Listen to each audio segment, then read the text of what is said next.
কবিতার নাম মেঘ বলল যাবি।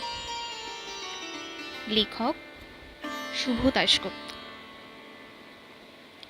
মেঘ বলল যাবি, অনেক দূরে গেরুয়া নদী, অনেক দূরের একলা পাহাড়, অনেক দূরের গহন সেবন, গেলেই দেখতে পাবি।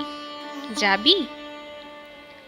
জানলা দিয়ে মুখ ঝুঁকিয়ে বলল সে মেঘ, যাবি, আমার সঙ্গে যাবি?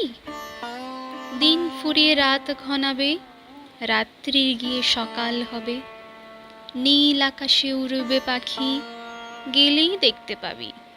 যাবি? শ্রাবণ মাসের একলা দুপুর, মেঘ বলল যাবি, আমার সঙ্গে যাবি? কেমন করে যাব রে মেঘ, কেমন করে যাব? নিয়ম বাঁধা জীবন আমার, নিয়ম ঘেরা এধার উধার, কেমন করে নিয়ম ভেঙে এই জীবন হারাবো? কেমন করে যাব রে মেঘ, কেমন করে যাব?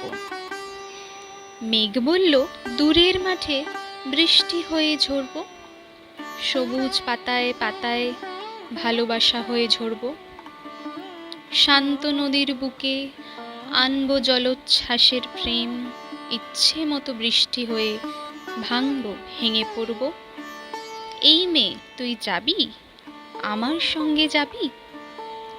যাব না মেঘ, পারবো না রে যেতে, আমার আছে কাজের বাঁধন, কাজেই থাকি মেতে। কেবল যখন ঘুমিয়ে পড়ি তখন আমি যাই, সীমার বাঁধন ডিঙিয়ে দৌড়ে এক ছুটে পালাই, তখন আমি যাই।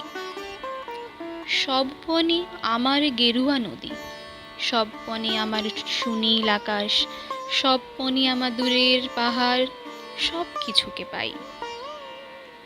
জাগরণের এই যে আমি কৃতদাসের মতন, জাগরণের এই যে আমি এবং আমার জীবন, কাজ অকাজের সুতোয় বোনা মুখোশ ঘেরা জীবন। তবু রে মেঘ যাব, একদিন ঠিক তোরই সঙ্গে শ্রাবণ হওয়ার নতুন রঙ্গে যাব রে মেঘ যাব। সেদিন আমি শিমুল পলাশ ভিজব বলে যাব, পাগল হাওয়ায় উতল ধারায় আমায় খুঁজে পাবো। যাব রে মেঘ যাব, যাব রে মেঘ যাব, যাব রে মেঘ যাব।